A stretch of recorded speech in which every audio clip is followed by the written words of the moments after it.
Hello बच्चों, good evening. तो आज हम आप लोग के लिए मंगलम, भारत महिमा और नीति श्लोका के ऑब्जेक्टिव लेके आए हुए हैं जो आपके परीक्षा में आएंगे।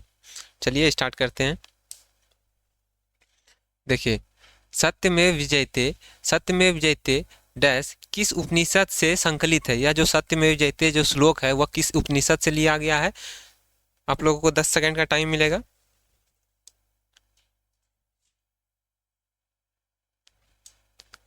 देखिए, ईशावास्यो उपनिषद से, मुंडको उपनिषद से, श्वेताश्वेत उपनिषद से या कठोपनिषद से, बताइए। टाइमर स्टार्ट हो गया है।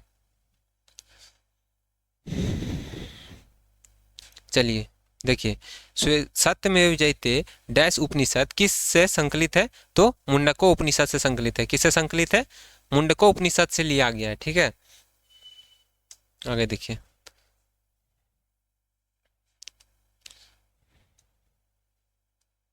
देखिए, किसकी जीत नहीं होती है? किसकी जीत नहीं होती है? सत्य की जीत नहीं होती है, धर्म की जीत नहीं होती है, असत्य की जीत नहीं होती है, या शक्ति की जीत नहीं होती है, बताइए।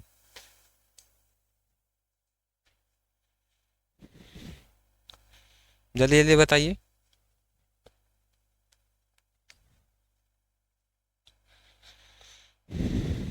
चलिए देखिए, किसकी जीत नहीं होती है? तो असत्य की जीत नहीं होती है। हमेशा सत्य की जीत होती है, असत्य की नहीं। ठीक है, आगे देखिए। छो, छोटे से भी छोटे, छोटे से भी छोटा और बड़े से भी बड़ा क्या है? ईश्वर है, आत्मा है, शरीर है, या मन है, बताइए।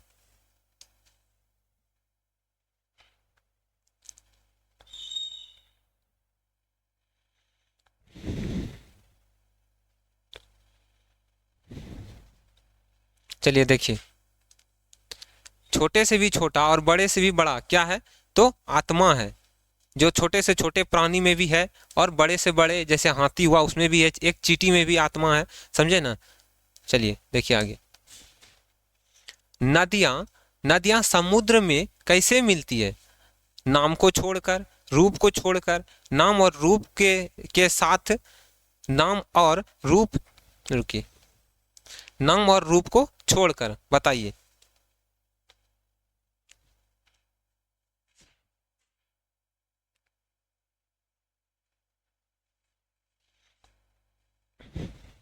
बताइए जल्दी जल्दी, ये समय ज़्यादा हो गया। देखिए, नदियां समुद्र में कैसे मिलती है? तो नदियां समुद्र में कैसे मिलती है? नाम को छोड़कर, रूप को छोड़कर, नाम और रूप के साथ, या नाम और रूप को छोड़कर, बताइए। तो इसका आंसर होगा डी नंबर, नाम और रूप को छोड़कर नदियां क्या होती है कि समुद्र में मिल जाती है। ठीक है, देखिए आगे। सत्य का मुख किससे ढका होता है?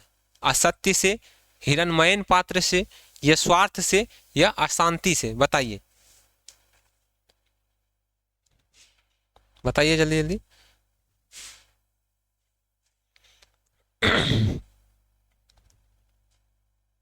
देखिए, सत्य का मुख किससे ढका होता है? तो सत्य का मुख हिरण्मयन पात्रेन से ढका मत होता है। मतलब कि हिरण्मयन पात्रेन मतलब क्या हुआ कि सोने जैसे पात्र से ढका होता है। सत्य का मुख सोने जैसे पात्र से ढका होता है। ठीक है, आगे देखिए। सत्यमेव जयते किस उपनिषद का मूल मंत्र है? यानी कि सत्यमेव जयते जो है वह किस उपनिषद से लिया गया है? ईशावास्यो उपनिषद से, मुंडको उपनिषद से, व्रीहा अर्णय उपनको उपनिषद से, या कठोपनिषद से, बताइए।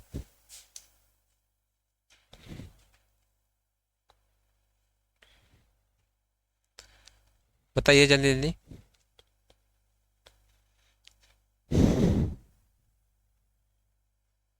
देखिए, सत्यमेव जयते किस उपनिषद का मूल मंत्र है? तो मुंडको उपनिषद का मूल मंत्र है। ठीक है, मुंडको उपनिषद से यह सत्यमेव जयते लिया गया है। ठीक है, देखिए आगे। मंगलम पाठ में कुल कितने मंत्र हैं?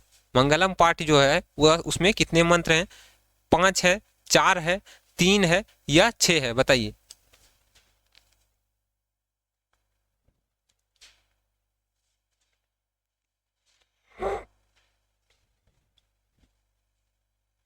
बताइए जल्दी जल्दी।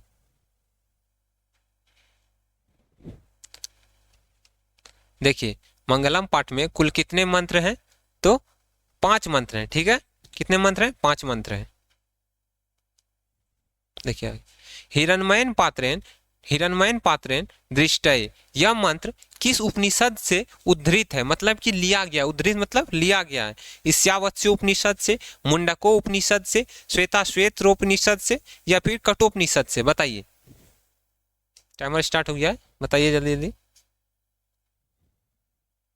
हिरण्मयन पात्रेण किस उपनिषद से लिया गया है? बताइए।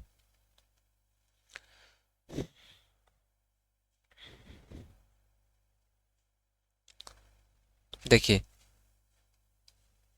हिरण्मयन पात्रेण डैश दिष्ट्रय, यह मंत्र किस उपनिषद से उद्धृत है? तो ईशावास्यो उपनिषद से। ठीक है, आगे देखिए, महान से भी महान क्या है? आत्मा है, संसार है, परमात्मा है, या इनमें से कोई नहीं है? बताइए।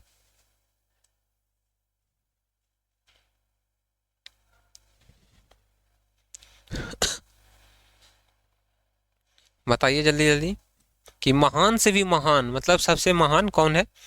ठीक है, देखिए महान से भी महान आत्मा है, महिमानम आत्मना। श्लोक में जो कहा गया था महिमानम आत्मना, मतलब महान से भी महान क्या है? तो आत्मा है। ठीक है, देखिए आगे, यह संपूर्ण संसार किसके द्वारा अनुशासित है? आत्मा के द्वारा, साहित्य के द्वारा, परमात्मा के द्वारा, या इनमें से कोई नहीं? बताइए, बताइए जल्दी जल्दी।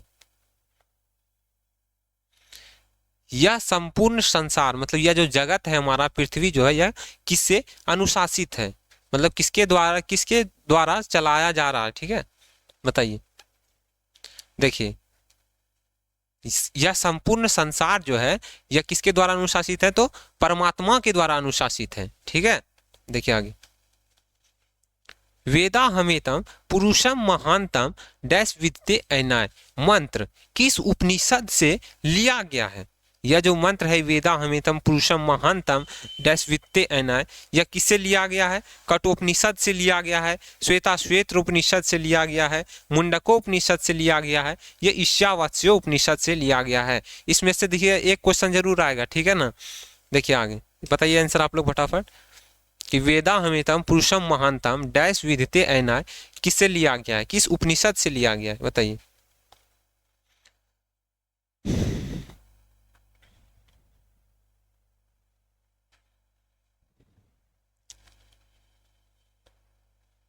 देखिए वेदा हमेतम पुरुषम महानतम विदिते ऐनाय, यह किससे लिया गया है? तो श्वेताश्वेतरोपनिषद से। ठीक है, किससे लिया गया है? श्वेताश्वेतरोपनिषद से। देखिए आगे, मंगलम कहाँ से संकलित है? मंगलम यानी कि मंगलम जो पाठ है वह किससे लिया गया है? वेद से लिया गया है, पुराण से लिया गया है, उपनिषद से लिया गया है, या वेदांग से लिया गया है? बताइए, मंगलम जो पाठ है हमारा वह किससे लिया गया है? बताइए जल्दी जल्दी, 10 सेकंड का टाइम है आप लोग के पास।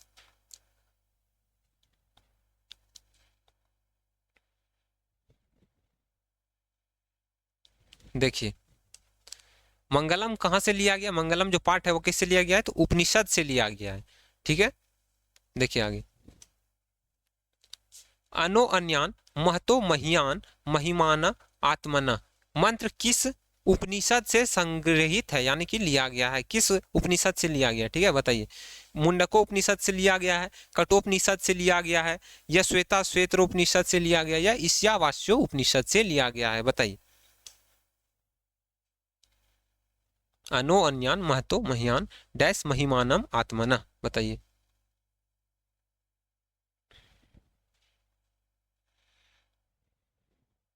चलिए देखिए, देखिए अनो अन्यन महतो महियान महिमानम आत्मना, यह जो मंत्र है यह कठोपनिषद से लिया गया है। किससे लिया गया है? कठोपनिषद से लिया गया। ठीक है, देखिए आगे, नदियां नाम और रूप को छोड़कर किसमें मिलती है?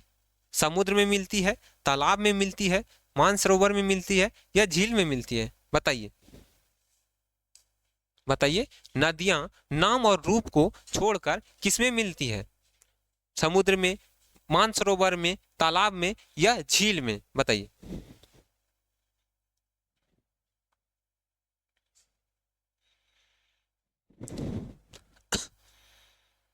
देखिए नदियां जो है वह नाम और रूप, अपने जो नाम और रूप को छोड़कर किसमें मिलती है, तो समुद्र में मिलती है। जैसे यमुना नदी, गंगा नदी, ये सब क्या होती है, अपने नाम को, गंगा जब समुद्र में मिल जाती है तो वह समुद्र कहलाने लगती है, अपने नाम को त्याग देती है। गंगा जैसे गंगा नाम फिर नहीं रहता, उसका समुद्र हो जाता है। उसी तरह नदियां नाम और रूप, नाम रूपे विहाय, यानी कि नाम और रूप को छोड़कर किसमें मिलती है, तो समुद्र में मिलती है। ठीक है, देखिए आगे, अनो अन्यान डैश मह्यान पद्यांश रिक्त स्थान में कौन सा शब्द होगा, महतो होगा, जनतो होगा, जगतो होगा या वित्ता होगा, बताइए। बताइए इस स्थान पर क्या होगा, अनो अन्यान डैश मह्यान पद्यांश के रिक्त स्थान में कौन सा शब्द होगा, बताइए। महतो होगा, जगतो होगा या फिर जनतो होगा या वित्ता होगा, बताइए। देखिए समय बहुत ज्यादा हो गया है। देखिए अनो अन्यान महतो मह्यान, क्या होता है कि अनो अन्यान महतो मह्यान, ठीक है। महतो यहाँ पे क्या होगा, महतो होगा, ठीक है, महतो, ठीक है, क्या होगा, महतो होगा। अनो अन्यान महतो मह्यान, ठीक है। देखिए आगे, स्वर्णमय पात्र से किसका मुख ढका हुआ है, कलश का, सत्य का, घर का या फिर धर्म का, बताइए। सोने ऐसे पात्र यानी स्वर्णमय पात्र, यानी सोने ऐसे पात्र से किसका मुख ढका होता है, कलश का, सत्य का, घर का या धर्म का, बताइए जल्दी जल्दी, समय खत्म हो रहा है आप लोग का। चलिए देखिए, स्वर्णमय पात्र सोने ऐसे पात्र से, ठीक है, सोने ऐसे पात्र से किसका मुख ढका होता है, तो सत्य का मुख ढका होता है, ठीक है। देखिए आगे, भारत महिमा पाठ, देखिए हम लोग का जो मंगलम पाठ था वो समाप्त हो गया। अब यहाँ पर से भारत महिमा पाठ जो आप लोग का, जिसमें भारत देश की महिमा को बताया गया है, उसके बारे में बताया, उसकी सुंदरता को बताया गया है, वह यहाँ से स्टार्ट हो रहा है। उसका ऑब्जेक्टिव देखते हैं हम लोग। देखिए भारत महिमा पाठ प्रथम पद किस पुराण से संकलित है, विष्णु पुराण से, नारद पुराण से, भागवत पुराण से या गरुड़ पुराण से, चलिए बताइए। भारत महिमा पाठ का जो प्रथम पद है वह किससे संकलित है, मतलब किससे लिया गया है, किस पुराण से लिया गया, बताइए।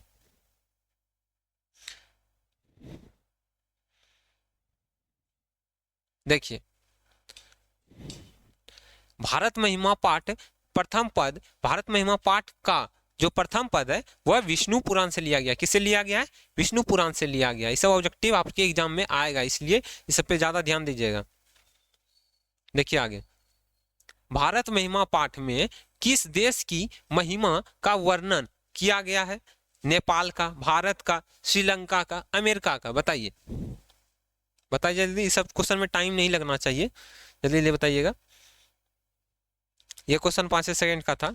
देखिए भारत महिमा पाठ में किस देश का महिमा का वर्णन किया जाएगा, नेपाल का तो नहीं किया जाएगा, क्योंकि यहाँ क्या है लिखा हुआ है, भारत महिमा, भारत की महिमा को बताया गया, ठीक है। तो भारत देश का के बारे में बताया गया, ठीक है। भारत महिमा पाठ में किस देश का महिमा क्या वर्णन है, तो भारत के, भारत देश का, ठीक है। देखिए आगे, भारत महिमा पाठ में कुल कितने पद हैं, भारत महिमा पाठ में कुल कितने पद हैं, 4 पद हैं, 5 पद हैं, 6 पद हैं या 7 पद हैं, बताइए। बताइए जल्दी।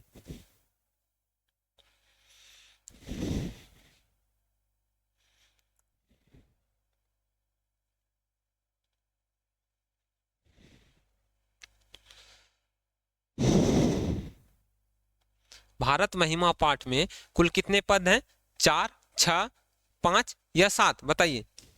तो 5 पद हैं, कितने पद हैं, 5 पद हैं। भारत महिमा मतलब भारत महिमा जो पाठ है हम लोग का जो बुक में है, वह उसमें 5 टोटल 5 पद में भारत की महिमा का वर्णन किया गया है, ठीक है। देखिए आगे, भारत किससे सदा सेवित है, भारत की जो सेवा होती है वह सदा किससे सेवित है, नदियों से, सागरों से, पर्वतों से या इन सभी से, बताइए। बताइए, टाइम स्टार्ट हो गया। यह जो भारत देश है हमारा वह किससे सेवित है, इस सब क्वेश्चन में ज्यादा समय नहीं लेना चाहिए, इस सब होता है समय बचाने का, ठीक है। देखिए आगे, देखिए भारत किससे से सदा सेवित है, तो नदियों से भी है, पर्वतों से भी है, सागरों से भी है। तो इसका क्या आंसर हो जाएगा, बताइए। तो इसका आंसर हो जाएगा इनमें से सभी से, ठीक है। नदियों से भी सेवित है, पर्वतों से भी, सागरों से भी। देखिए नदियां भी, पर्वत भी, सागर सभी मिल करके हमारे भारत देश की सुंदरता को बढ़ाते हैं, गौरवान्वित करते हैं। ठीक है, देखिए आगे।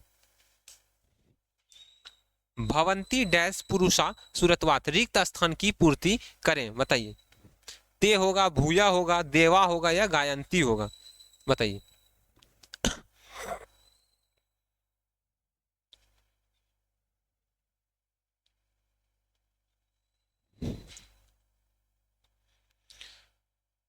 बताइए जल्दी जल्दी, देखिए समय ज्यादा हो गया।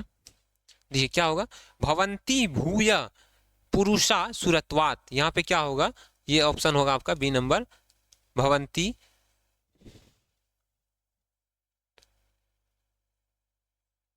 भूया। ठीक है, भवंती भूया पुरुषा सुरत्वात, मतलब कि जितने भी लोग हैं, सभी पुरुष जो हैं, वे सभी भारत की महिमा को जानते हैं, सुनते हैं। ठीक है, देखिए आगे। अहो अमीशाम किमकारी डैश स्पृहाहीन, यह पद किस पुराण से संकलित है? विष्णु पुराण से, नारद पुराण से, मार्कंड मार्कंडेय पुराण से या भागवत पुराण से, बताइए। यह जो पद है यह किससे संकलित है, किससे लिया गया है, बताइए जल्दी जल्दी, समय स्टार्ट हो गया है।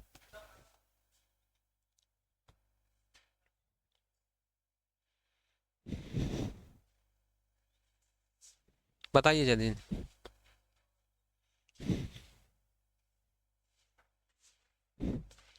देखिए, अहो अमीशाम, अहो अमीशाम किमकारी डैश स्पृहाहीन, यह पद किस पुराण से लिया गया है? तो यह पद भागवत पुराण से लिया गया है। पहला पद किससे लिया गया था? विष्णु पुराण से, और दूसरा पद वह भागवत पुराण से लिया गया। ठीक है, देखिए आगे। विभिन्न जाति और धर्म के लोग भारत में कैसे रहते हैं? एकत्व की भावना से रहते हैं, शत्रुता की भावना से रहते हैं, वैमनस्य भावना से रहते हैं, या कपट भाव से रहते हैं, बताइए।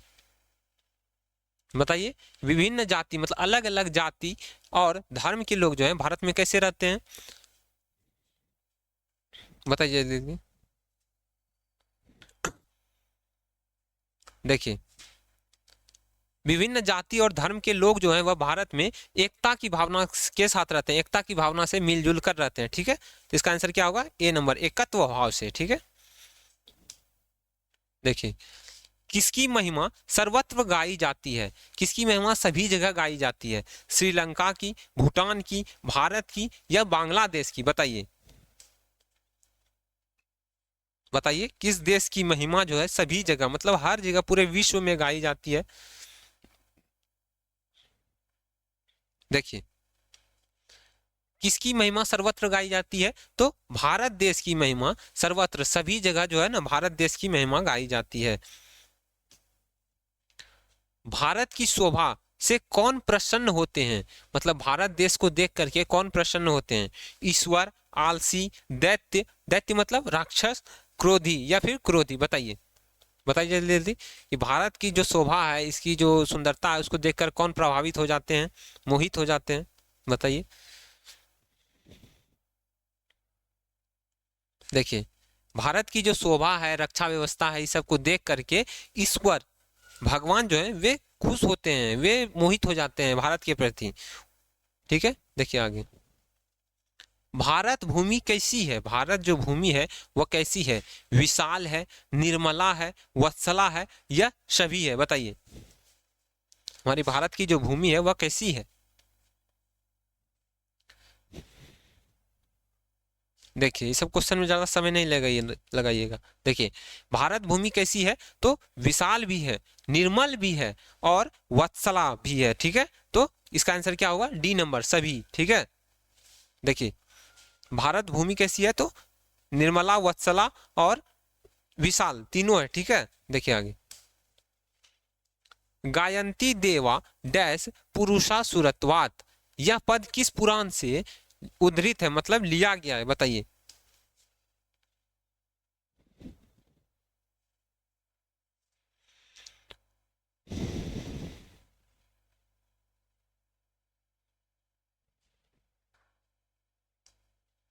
देखिए, गायंती देवा डैश पुरुषा सुरतवात, यह जो पद है वह किससे लिया गया है? तो विष्णु पुराण से लिया गया है। ठीक है, देखिए आगे। किस देश में देवता बार बार जन्म लेना चाहते हैं?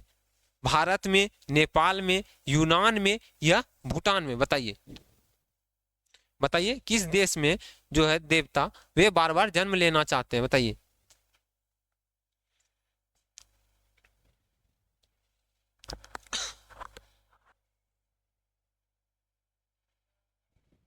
चलिए देखिए, किस देश में देवता बार बार जन्म लेना चाहते हैं?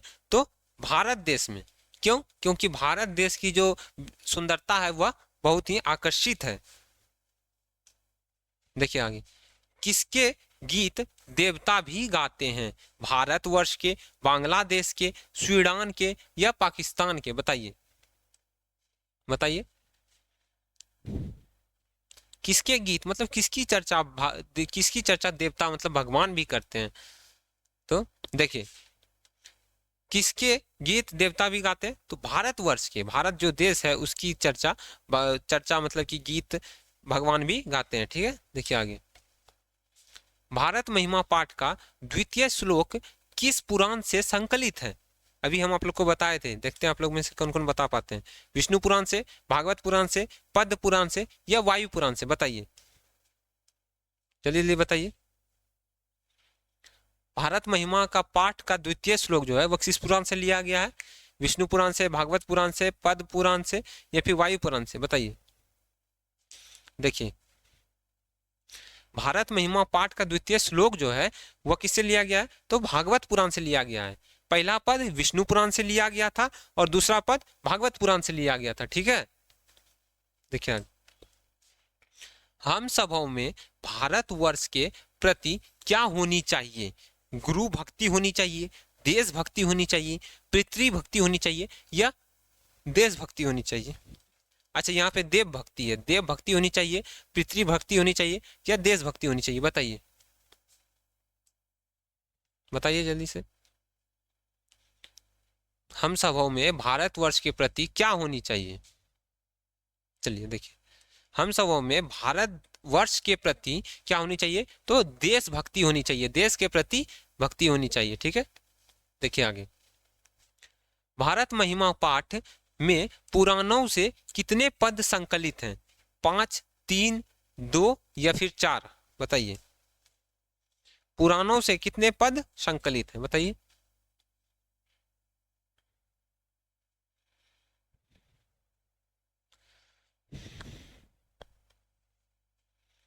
देखिए, भारत महिमा पाठ में पुराणों से कितने पद संकलित हैं? तो भारत महिमा पाठ में पुराणों से 2 मंत्र संकलित है, एक पहला विष्णु पुराण से, दूसरा भागवत पुराण से। ठीक है, 2 पुराण से संकलित लिया गया है, 2 मंत्र। ठीक है, देखिए आगे। स्वर्ग अपर्ग अस्पद मार्ग भूत देश कौन सा है? नेपाल है, भारत है, श्रीलंका है या वर्मा है? बताइए। स्वर्ग अपर्ग अस्पद मार्ग भूत है, क्या अर्थ हुआ इसका? यह भी बताइएगा। देखिए, स्वर्ग अपर्ग अस्पद मार्ग भूत देश कौन सा है? तो भारत देश है। स्वर्ग जैसी धरती है, भारत जो है वह कैसी है? स्वर्ग जैसी है। इसका जो है मतलब कि स्वर्ग जैसा लगता है, या इसके लिए देवता भी इसकी चर्चा करते हैं। देखिए आगे। अपनी उन्नति चाहने वालों को, देखिए यह नीति श्लोक का पाठ स्टार्ट हो गया है। ठीक है, देखिए आगे। अपनी उन्नति चाहने वालों को कितने दोषों को त्याग देना चाहिए? बताइए। 6 दोष को, 7 दोष को, 5 या 8? बताइए, टाइम स्टार्ट हो गया है। अपनी उन्नति मतलब कि अपना विकास करने के लिए कितने दोषों को त्याग देना चाहिए? बताइए, जल्दी जल्दी बताइए। देखिए, अपनी उन्नति मतलब अपना विकास, अपने आचरण को सही करने के लिए आदमी को 6 दोषों का त्याग कर देना चाहिए। ठीक है, कितने दोषों का त्याग करना चाहिए? 6 दोषों का। देखिए, घर की शोभा कौन है? घर की जो शोभा है वह कौन है? पुरुष है, स्त्री है, पुत्र है या पुत्री है? बताइए। बताइए घर की शोभा कौन है?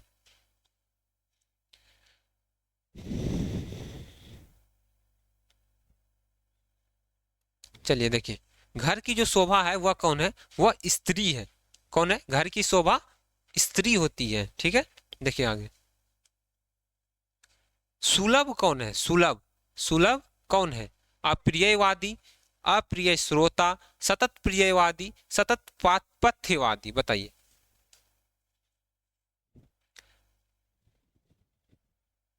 सुलभ मतलब अच्छा होता है, ठीक है। कौन है? बताइए जल्दी से। देखिए, सुलभ कौन है? तो सतत प्रियवादी, जो हमेशा सत्य बोलता है ना, वह सुलभ है। ठीक है, देखिए आगे। नीति श्लोका पाठ में परम श्रेय किसे कहा गया है? बताइए। धर्म को, या विद्या को, या अहिंसा को, या क्षमा को? बताइए। नीति श्लोका पाठ में परम श्रेय मतलब ज्यादा श्रेय किसे दिया गया है? उच्च श्रेय, जिसका स्थान ऊंचा होता है। देखिए, परम श्रेय, नीति श्लोका पाठ में परम श्रेय किसे कहा गया है? तो धर्म को कहा गया है। परम श्रेय किसे कहा गया है? धर्म को। ठीक है, देखिए आगे। नीति श्लोका पाठ में भारत के किस पर्व से संकलित है? भारत के किस पर्व से? महाभारत के किस पर्व से संकलित है? वन पर्व से, शांति पर्व से, उद्योग पर्व से, या भीष्म पर्व से? बताइए। नीति श्लोका पाठ जो है वह महाभारत के किस पर्व से संकलित है? बताइए जल्दी से। समय स्टार्ट हो गया आप लोग का।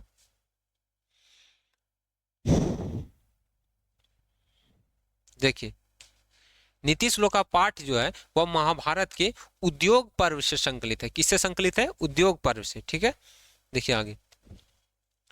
विनय किसका नाम करता है, किसका नाश करता है? विनय जो है वह किसका नाश करता है? बताइए। कीर्ति का, धर्म का, आचरण का, या आकृति का? बताइए।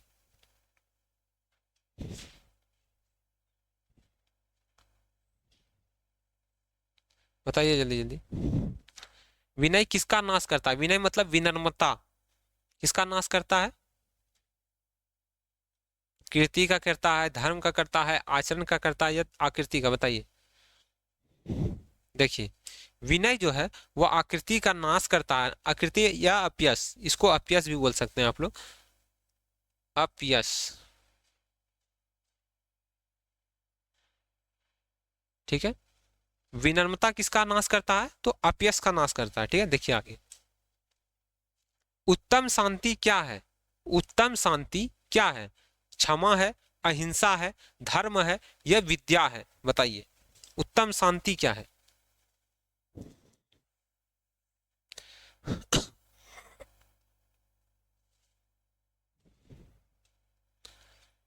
उत्तम शांति क्या है? उत्तम शांति क्या है? देखिए, उत्तम शांति क्षमा है। क्या है? उत्तम शांति क्षमा है। क्षमा मांगने से बहुत सारे झगड़े सुलझ जाते हैं। ठीक है, इसलिए उत्तम शांति क्या है? क्षमा है। देखिए आगे। अपृष्ठो बहुभाषते किस पाठ की उक्ति है?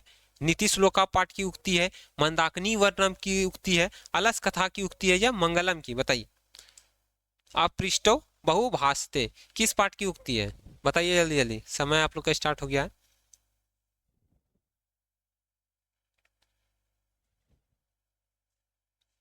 देखिए, अपृष्ठो बहुभाषते किस पाठ की उक्ति है?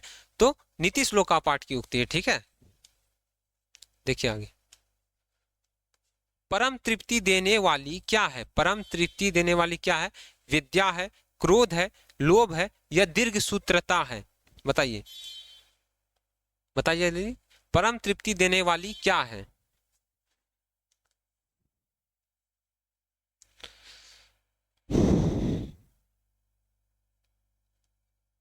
देखिए, परम तृप्ति देने वाला क्या है? तो विद्या है। ठीक है, क्रोध, क्रोध से तो हमें तृप्ति मिल नहीं सकती है, शांति मिल नहीं सकती, लोभ से भी नहीं मिल सकती।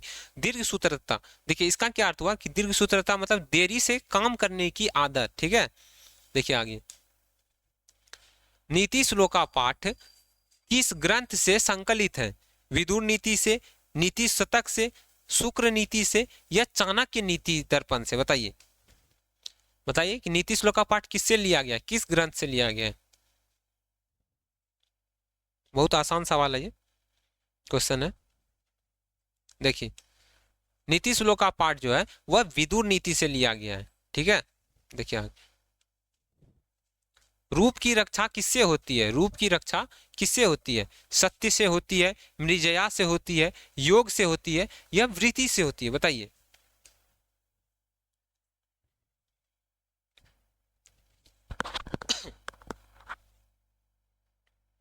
बताइए रूप की रक्षा किससे होती है?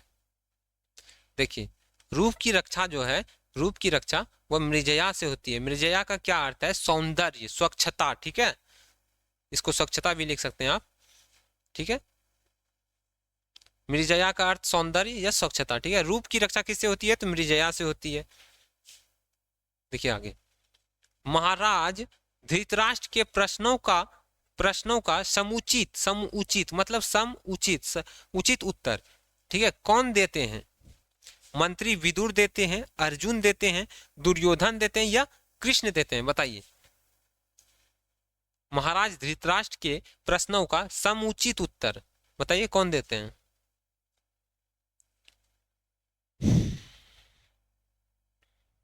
देखिए महाराज धृतराष्ट्र जो थे, जो कि दुर्योधन के पिता थे, उनके प्रश्नों का समुचित उत्तर कौन देते हैं? तो मंत्री विदुर देते हैं, ठीक है। इसलिए इसका नाम क्या पड़ा है? नीति श्लोक का विदुर नीति से लिया गया है, ठीक है।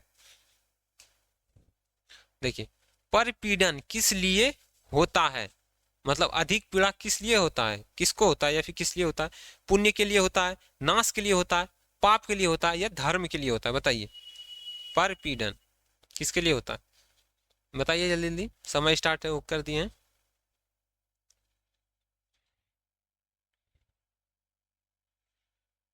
देखिए परपीड़न किस लिए होता है? तो परपीड़न पाप करने के कारण होता है। अधिक पीड़ा किसके कारण होता है? तो पाप करने के कारण होता है, ठीक है। देखिए आगे,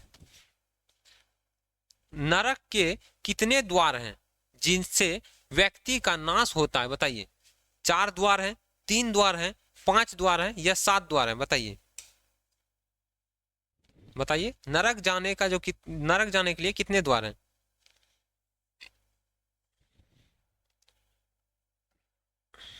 देखिए नरक जाने के कितने द्वार हैं? तो 3 द्वार हैं। कौन कौन?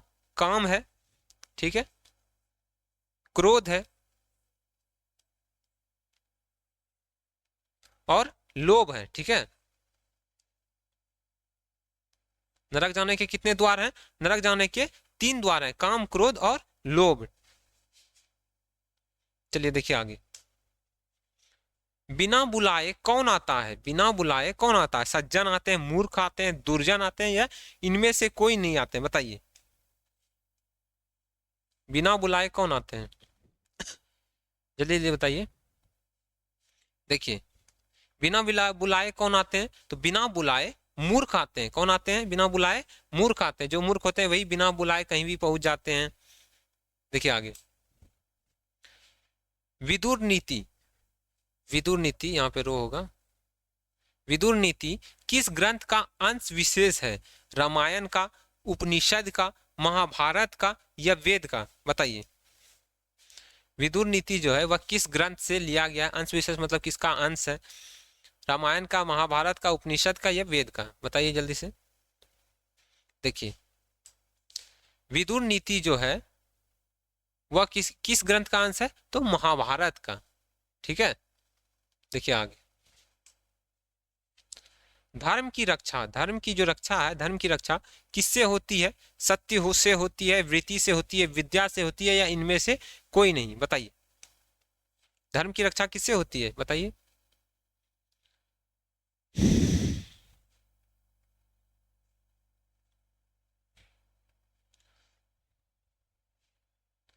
देखिए धर्म की रक्षा सत्य से होती है। सत्य बोलने से धर्म की रक्षा होती है, ठीक है। देखिए आगे, आचार का हनन यानी कि आचरण का हनन, आचरण का हनन किससे होता है? अलक्षण से होता है, काम से होता है, सुलक्षण से होता है, या क्रोध से होता है? बताइए। आचरण, हमारा जो आचरण होता है वह उसका हनन, उसका छिन्न मतलब कि किसके द्वारा उसका हनन होता है? अलक्षण के द्वारा, सुलक्षण के द्वारा, काम के द्वारा, या क्रोध के द्वारा? बताइए जल्दी से, समय स्टार्ट कर दिए हैं।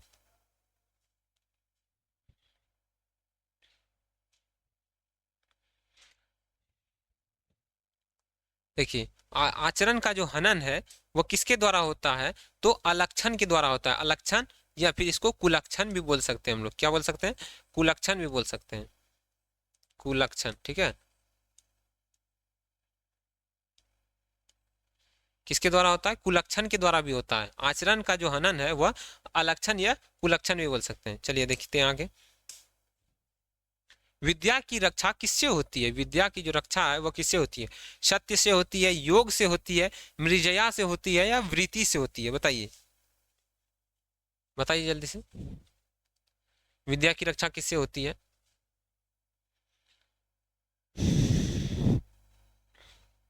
देखिए विद्या की जो रक्षा है वह किससे होती है, योग से होती है। योग मतलब अभ्यास, इसको अभ्यास भी बोल सकते हैं।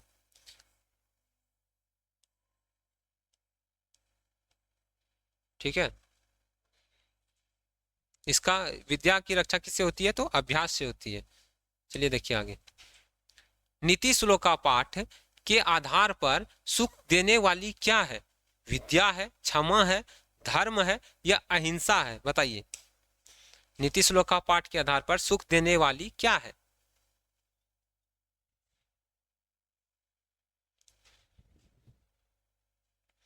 देखिए नीति श्लोक का पाठ के आधार पर सुख देने वाली अहिंसा है। अहिंसा क्या है, सुख का वाहक है, अहिंसा से सुख प्राप्त होता है। ठीक है, देखिए आगे।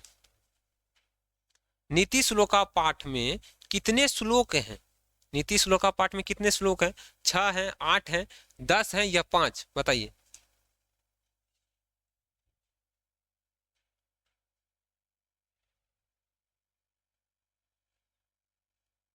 बताइए नीति श्लोक का पाठ में कितने श्लोक हैं, देखिए समय ज्यादा हो गया। नीति श्लोक का पाठ में कितने श्लोक हैं, तो 10 श्लोक हैं। कितने श्लोक हैं, 10। देखिए आगे।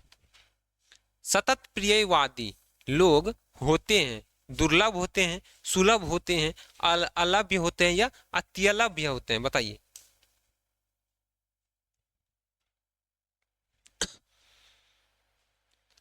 सतत प्रियवादी लोग कैसे होते हैं, देखिए सतत प्रियवादी लोग जो हैं वे सुलभ होते हैं। कैसे होते हैं, सुलभ होते हैं।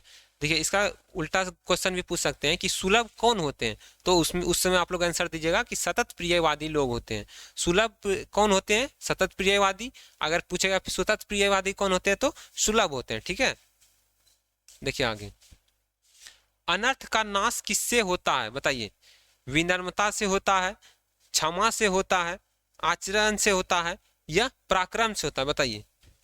अनर्थ का नाश किससे होता है, जो अनर्थ करते हैं उसका नाश कैसे होता है, विनय या विनम्रता, कुछ भी बोल सकते हैं। आचार मतलब आचरण।